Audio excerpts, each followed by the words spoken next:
Hello everyone, welcome back to my YouTube channel. आज के video में हम लोग अकबर के बारे में बात करेंगे। जैसा कि आप लोगों को याद होगा, हम लोग अभी मुग़ल वंश के बारे में बात कर रहे हैं, जिसमें मैंने अभी तक आप लोगों को बाबर, हुमायूं और शेरशाह सूरी के बारे में करवा दिया था।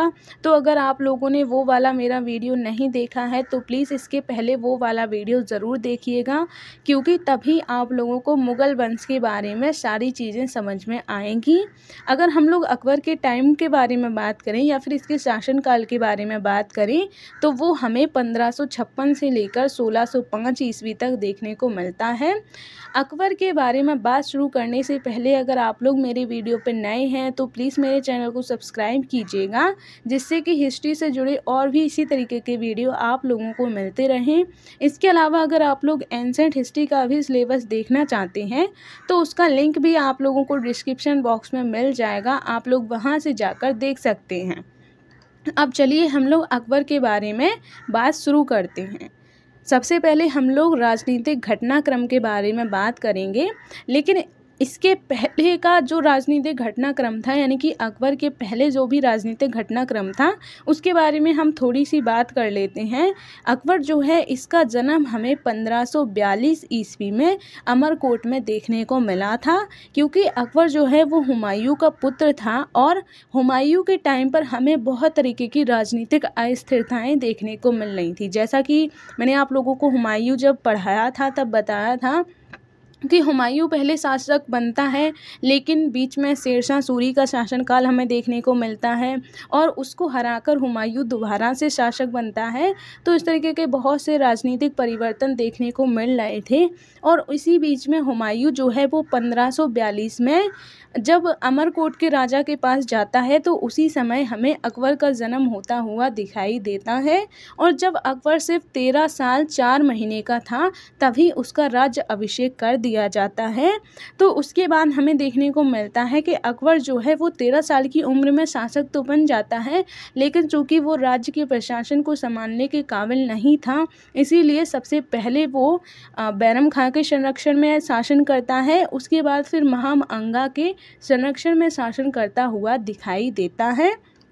अब हम लोग अकबर के टाइम के राजनीतिक घटनाक्रम के बारे में बात करते हैं, यानी कि 1556 में जब अकबर शासक बन जाता है उसके बाद हमें क्या क्या राजनीतिक घटनाक्रम दिखाई देते हैं, हम लोग अब उसके बारे में बात कर लेते हैं। तो जब अकबर शासक बनता है तो सबसे पहले 1556 में पानीपत का दूसरा युद्ध हमें देखने को मिलता है, जो अकबर और हेमू के बीच में हुआ था। इसमें अकबर ने हेमू को पराजित कर दिल्ली पर अपना नियंत्रण स्थापित कर लिया था। हेमू जो है वो हमें शेरशाह सूरी का ही वंश के टाइम का हमें देखने को मिलता है, यानी कि बाबर ने शेरशाह सूरी को पराजित करके दिल्ली सल्तनत के कुछ क्षेत्रों पर अपना जो कब्जा जो है वो दोबारा से स्थापित कर लिया था। लेकिन कुछ क्षेत्रों में अभी भी हमें शेरशाह सूरी का या फिर हम कह सकते हैं अफगान शासक जो हैं उनका शासन देखने को मिलता था। तो शेरशाह सूरी का जो छोटा बेटा था जिसका नाम इस्लाम शाह था, उसी के टाइम पर हमें हेमू देखने को मिलता था। उसका एक अधिकारी था, लेकिन इस्लाम शाह ज़्यादा शक्तिशाली नहीं था, इसीलिए उसके कुछ टाइम बाद हेमू जो है वो हमें शासक बनता हुआ दिखाई देता है। और ये एक बहुत बड़ी हम कह सकते हैं विरोधी शक्ति के रूप में उभर कर सामने आता है। अब अगर हम लोग बात करें अकबर का, जैसा मैंने अभी बताया 1556 से लेकर 1560 तक वो बैरम खां के संरक्षण में रहता है। इसके अलावा इसीलिए इसे बैरम खां के संरक्षण का काल भी कहा जाता है। इसके अलावा 1560 से लेकर 1562 तक, यानी कि 2 साल तक, ये यहाँ पर 7 नहीं है 1560 है, तो 1560 से लेकर 1562 तक महम अंगा के संरक्षण का काल माना जाता है, यानी कि तब अकबर महम अंगा के संरक्षण में शासन करता है। अब अगर हम लोग अकबर के टाइम के साम्राज्य विस्तार के बारे में बात करें तो हमें देखने को मिलता है कि 1561 से लेकर 1600 तक उत्तर भारत के कई क्षेत्रों पर अपना साम्राज्य का विस्तार अकबर कर लेता है। यानी कि अकबर 1556 में शासक बन जाता है, लेकिन चूंकि तब वो बहुत छोटा था, 13 साल का ही था, इसीलिए उस टाइम पर तो वो ज़्यादा शक्तिशाली हमें देखने को नहीं मिलता है। लेकिन कुछ टाइम बाद, यानी कि हम कह सकते हैं जब वो थोड़ा थोड़ा वयस्क होने लगा था, थोड़ा यंग होने लगा था, उसके बाद से ही उसने अपना साम्राज्य का विस्तार करना शुरू कर दिया था और इसने बहुत सारे युद्ध किए, बहुत सारे हम कह सकते हैं अभियान चलाए, जिसके द्वारा उसने उत्तर भारत में अपना जो साम्राज्य है उसका विस्तार कर लिया था। अगर हम लोग बात करें उसने कहाँ कहाँ पर विस्तार किया था, तो इसमें कुछ प्रमुख क्षेत्र हैं, मालवा, आमेर, गोंडवाना, जहाँ की रानी हमें रानी दुर्गावती देखने को मिलती हैं। इसके अलावा चित्तौड़ में हल्दी घाटी के युद्ध के द्वारा उसने अपना साम्राज्य जो है उसका विस्तार किया था। इसके अलावा गुजरात, काबुल, कंधार, कश्मीर इत्यादि उत्तर भारत के जो प्रमुख क्षेत्र हैं उन सब पर उसने अपना अधिकार स्थापित कर लिया था। अब मैंने सिर्फ यहाँ पर नाम ही लिखवाए हैं, क्योंकि मैं डिटेल में अगर करवाऊँगी तो बहुत लंबा वीडियो हो जाएगा, इसीलिए मैंने सिर्फ यहाँ पर आप लोगों को सिर्फ नाम बता दिए हैं कि अकबर ने अपने साम्राज्य का विस्तार कहाँ तक किया था। अब हम लोग अगर नेक्स्ट बात करें दक्षिण भारत के बारे में, यानी कि ये तो हमने उत्तर भारत में देखा कि अकबर ने 1560 से लेकर 1600 तक उत्तर भारत में किन किन क्षेत्रों पर अपना साम्राज्य का विस्तार कर लिया था। अब अगर हम लोग दक्षिण भारत के बारे में बात करें तो अकबर के टाइम पर दक्षिण भारत में हमें 4 प्रमुख राज्य या फिर 4 प्रमुख शक्तियाँ देखने को मिलती हैं। पहला था खानदेश, दूसरे थे अहमदनगर, तीसरा बीजापुर, चौथा गोलकुंडा। ये आप लोगों को याद होगा जब मैंने बहमनी साम्राज्य करवाया था तब मैंने आप लोगों को बताया था कि उसका विभाजन 5 राज्यों में हो जाता है। तो ये जो 3 आप लोग लास्ट के देख रहे हैं ये बहमनी साम्राज्य के ही हमें प्रमुख राज्य देखने को मिल जाते हैं। अब अगर हम लोग बात करें अकबर ने इन चारों राज्यों के प्रति अधिराजत्व की नीति अपनाना चाहता था। अधिराजत्व की नीति क्या होती है, यानी कि ये जो 4 राज्य हैं अकबर ऐसा चाहता था कि वो उसकी अधीनता स्वीकार कर लें, यानी कि वो अकबर को ही अपना राजा माने और उनके यानी कि अकबर के संरक्षण में ही शासन करें। लेकिन ये जो 4 राज्य थे वो इसके लिए तैयार नहीं थे, सिर्फ खानदेश जो है वो ही इसके लिए तैयार था, बाकी के 3 राज्य जो थे वो ये नीति मानने के लिए तैयार नहीं थे।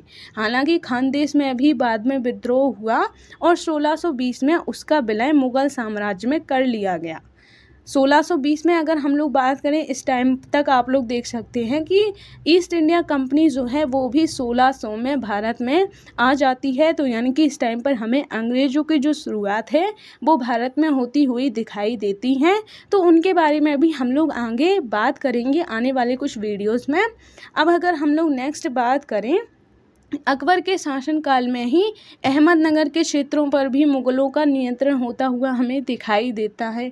यानी कि अकबर इन राज्यों के प्रति अधिराजत्व की नीति अपनाना चाहता था, लेकिन चूंकि ये राज्य उसके लिए तैयार नहीं थे इसीलिए अकबर को मजबूरन या फिर हम कह सकते हैं उसे अपने साम्राज्य का विस्तार करना तो था ही। तो अगर अधिराजत्व की नीति इन लोगों ने नहीं मानी तो फिर उसने उन राज्यों पर पूरे तरीके से नियंत्रण स्थापित कर लिया। इसके अलावा राजपूत शासकों के प्रति अकबर ने उदार नीति अपनाई। जैसे कि अगर हम बात करें उसने क्या क्या किया था राजपूत राज्यों के लिए, उसने कहा था कि जिन राज्य या फिर जो राजपूत राज्य हैं वो अकबर की संप्रभुता स्वीकार कर लेंगे या फिर उन्हें सैनिक और नियमित नजराना देने का वचन देंगे, उन पर राज्यों के आंतरिक मामलों में अकबर ने हस्तक्षेप नहीं करने, इसके अलावा रक्षा का आश्वासन करने, इसके अलावा बिना किसी भेदभाव के मुगल प्रशासन में प्रतिनिधित्व देने का भी अधिकार उनको प्रदान किया था। यानी कि अकबर का कहना ये था कि जितने भी जो राजपूत राज्य हैं अगर वो लोग अकबर की संप्रभुता को स्वीकार कर लेते हैं, इसके अलावा अकबर को अपनी सैनिक सहायता देते हैं, इसके अलावा नियमित रजनाना यानी कि हम कह सकते हैं जो कर या फिर जो राजस्व होता है वो देने का अगर ये लोग अकबर को वचन देते हैं तो अकबर उन राज्यों के आंतरिक मामलों में किसी भी तरीके का हस्तक्षेप नहीं करेगा। यानी कि वो एक स्वतंत्र राज्य की तरह ही अपना प्रशासन चला सकते हैं, लेकिन वो अकबर की अधीनता को स्वीकार करें। इसके अलावा अकबर ने उनके साथ किसी भी तरीके का कोई भेदभाव नहीं किया और उनको मुगल प्रशासन में प्रतिनिधित्व भी दिया। इसका सबसे बड़ा एग्जाम्पल जो है वो आप लोग राजा मानसिंह का देख सकते हैं। वो भी एक राजपूत शासक थे लेकिन फिर भी वो अकबर के नवरत्नों में से एक माने जाते थे। इसके अलावा उदार नीति अपनाने के अलावा अकबर ने राजपूतों के साथ वैवाहिक संबंधों की भी नीति अपनाई थी। अगर आप लोगों को हम लोग बात करें, अकबर ने बहुत सारे जो राजपूत राजा हैं उनकी पुत्रियों से विवाह किया था। तो इस तरीके से हम लोग कह सकते हैं कि उसने राजपूत राज्यों के साथ अपने अच्छे संबंध बनाने के लिए वैवाहिक संबंध की नीति भी अपनाई थी। तो अकबर ने राजपूत राज्यों के प्रति दो तरीके की नीति अपनाई थी। एक तो ये वाली नीति थी जिसे हम लोगों ने उदार नीति कहा है, और दूसरी नीति जो थी वो वैवाहिक संबंधों की नीति हम लोग उसे कह सकते हैं। अब अगर हम लोग नेक्स्ट बात करें प्रशासन के क्षेत्र में, यानी कि ये तो हम लोगों ने साम्राज्य विस्तार के बारे में बात की कि उसने किस तरीके से साम्राज्य विस्तार किया था। अब हम लोग बात कर लेते हैं कि अकबर के समय किस तरीके का प्रशासन हमें देखने को मिलता था। तो प्रशासन के क्षेत्र में केंद्र से लेकर स्थानीय प्रशासन को एक श्रेणी में या फिर हम इसे कह सकते हैं श्रेणीबद्ध व्यवस्था में व्यवस्थित किया, तथा मनसबदारी एवं जागीरदारी व्यवस्था की भी शुरुआत की। यानी कि अकबर ने प्रशासन के क्षेत्र में कई महत्वपूर्ण कदम उठाए। इसके अलावा उसने केंद्रीय प्रशासन और स्थानीय स्तर का प्रशासन, उन दोनों को ही श्रेणीबद्ध व्यवस्था में व्यवस्थित किया। इसके अलावा मनसबदारी और जागीरदारी व्यवस्था की भी शुरुआत की। मनसबदारी और जागीरदारी व्यवस्था क्या होती है, इनके बारे में जब मैं आप लोगों को मुगल वंश का प्रशासन करवाऊंगी तब डिटेल में करवाऊंगी। अभी तो मैं सिर्फ आप लोगों को इतना बता दे रही हूँ कि अकबर ने कौन कौन से प्रशासनिक कार्य शुरू किए थे। अगर हम लोग बात करें, अकबर ने शेरशाह कालीन भू राजस्व व्यवस्था में भी कुछ संशोधन किया। यानी कि जैसा मैंने आप लोगों को कल वाले वीडियो में जब शेरशाह के बारे में बताया था, तो मैंने आप लोगों को बताया था कि उसने भू राजस्व व्यवस्था में कई सारे परिवर्तन किए थे। तो उसने भू राजस्व की जो नीति अपनाई थी, अकबर ने उसमें फिर से संशोधन कर दिया था। तो इसने क्या संशोधन किए थे, इसने भूमि का 4 भागों में वर्गीकरण कर दिया था। पहली पोलज, दूसरी परती, तीसरी चाचर और चौथी बंजर। यानी कि उसने भूमि जो है उसको 4 तरीके से विभाजित किया था। जो सबसे अच्छी होती थी वो पोलज भूमि मानी जाती थी, और बंजर भूमि वो भूमि होती थी जहाँ पर खेती नहीं की जा सकती है किसी भी तरीके की, और पोलज जो है वहाँ पर खेती के लिए बहुत ज़्यादा उपयुक्त वो भूमि मानी जाती थी। तो इस तरीके से उसने भूमि के जो गुण हैं उसके आधार पर उसका विभाजन किया था। इसके अलावा इसने भू राजस्व निर्धारण के लिए आईने दहसाला नामक पद्धति को भी शुरू किया था। इसके अलावा इसने 10 वर्षों की उपज एवं कीमतों का औसत भी निकाला था। तो इस तरीके से इसने कुछ भूमि या फिर भू राजस्व के क्षेत्र में सुधार किए थे। अब अगर हम लोग नेक्स्ट बात करें इसके बारे में कि इसने धार्मिक क्षेत्र में क्या क्या परिवर्तन किए थे, तो धार्मिक क्षेत्र में अकबर ने कई महत्वपूर्ण कदम उठाए थे। जैसे कि 1563 में इसने तीर्थ यात्रा कर को समाप्त कर दिया था। यानी कि जो भी दर्शक तीर्थ यात्रा करने जाते हैं उन पर पहले टैक्स लगाया जाता था, तो अकबर ने उस टैक्स या फिर उस कर को समाप्त कर दिया था। इसके अलावा 1564 में जजिया कर को भी समाप्त कर दिया था। जजिया कर की सबसे पहले भारत में शुरुआत किसने की थी, इसके बारे में आप लोग मुझे ज़रूर बताइएगा। मैंने आप लोगों को काफ़ी बार बताया है, तो आज आप लोग मुझे बताइएगा कि भारत में जजिया कर सबसे पहले किसने शुरू किया था या किसने लागू किया था।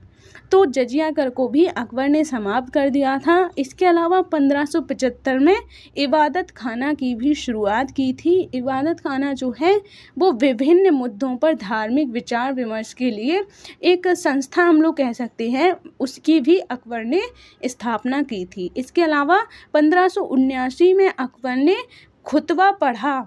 ये गलती से लिख गया है, यहाँ पर खुतबा है, खुतबा इसने पढ़ा था। इसके अलावा इसने महजर भी जारी किया। महजर एक तरीके का घोषणा पत्र है, तो वो भी इसने जारी किया था। खुतबा भी एक धार्मिक ग्रंथ माना जाता है, तो उसको भी अकबर ने पढ़ा था और इसने एक धार्मिक घोषणा पत्र भी जारी किया था। अब अगर हम लोग नेक्स्ट बात करें, इसने 1582 में दीन ए इलाही, इसके अलावा तौहीद ए इलाही की भी शुरुआत की। ये भी एक धार्मिक संस्थान माने जाते हैं। इसके अलावा इसने अलग अलग धर्मों के त्योहारों में भाग लेना, इसके अलावा विभिन्न धर्म के विद्वानों से विचार विमर्श करना और बिना किसी भेदभाव के सभी धर्मों को दान देना, ये अकबर की कुछ प्रमुख नीतियाँ थीं, जिस कारण से अकबर को भारत के इतिहास में या फिर मध्यकालीन इतिहास में एक महत्वपूर्ण शासक माना जाता है। यानी कि अगर हम लोग इसके धार्मिक दृष्टिकोण के बारे में बात करें तो भले ही ये इस्लाम धर्म से संबंधित हो, लेकिन फिर भी ये सभी धर्मों को समानता की दृष्टि से देखता था और बिना किसी भेदभाव के सभी धर्मों को समान रूप से दान दक्षिणा देता था। सभी विद्वानों के साथ विचार विमर्श करता था, चाहे कोई भी धर्म के त्यौहार हो, उन सारे त्योहारों में भाग लेता था। अब अगर हम लोग बात करें इसने सामाजिक क्षेत्र में क्या क्या कार्य किए थे, तो सामाजिक क्षेत्र में अकबर ने कुछ प्रगतिशील कदम उठाए, जैसे कि सती प्रथा, बाल विवाह जैसी जो कुरीतियाँ भारतीय धर्म में पहले से चली आ रही थी, उन पर इसने नियंत्रण लगाया। इसके अलावा इसने विधवा विवाह का समर्थन किया।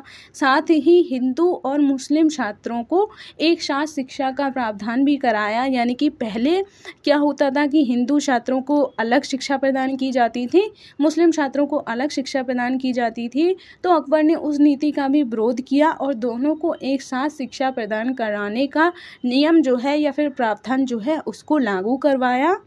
अब अगर हम लोग बात करें इसने संस्कृति के क्षेत्र में क्या क्या कार्य किए थे, तो संस्कृति के क्षेत्र में भी अकबर का दृष्टिकोण समन्वयकारी रहा है। जैसे कि अगर हम लोग बात करें स्थापत्य के क्षेत्र में, इस्लामिक स्थापत्य के साथ राजपूत, यहाँ पर ये गलती से टाइप हो गया है, यहाँ पर साथ है।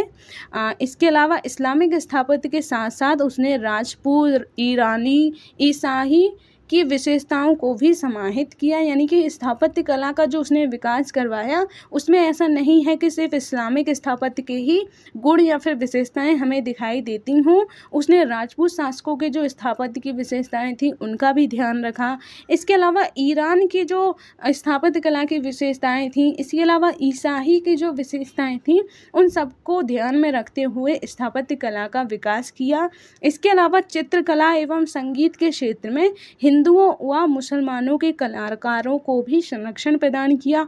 यानी कि ऐसा नहीं है कि सिर्फ उसने मुसलमानों या फिर किसी एक पर्टिकुलर धर्म के संगीतकारों या फिर चित्रकला के जो लोग हैं उन्हीं को संरक्षण प्रदान किया। उसने हिंदुओं और मुसलमानों दोनों तरीके के कलाकारों और संगीतज्ञ को अपने राज्य में संरक्षण प्रदान किया था। इसका सबसे बड़ा एग्जाम्पल आप लोग तानसेन का मान सकते हैं।